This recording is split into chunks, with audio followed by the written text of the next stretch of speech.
गुजरात से खबर दें आपको। डीपीओ राना उमर फारूक की क़यादत में पुलिस ने जुर्म पेशा अनासर के खिलाफ बड़ा क्रैकडाउन किया है।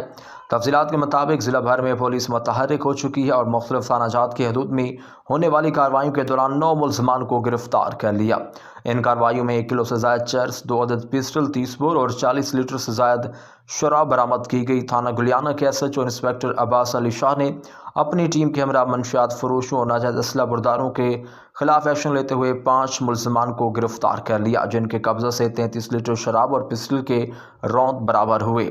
इसी तरह थाना कनियावाला के SHO sub inspector Munir Ahmad ने कार्रवाई करते हुए 3 मुलजमान को गिरफ्तार कर लिया, जिनसे 2 पिस्टल और 10 लीटर शराब बरामद की गई।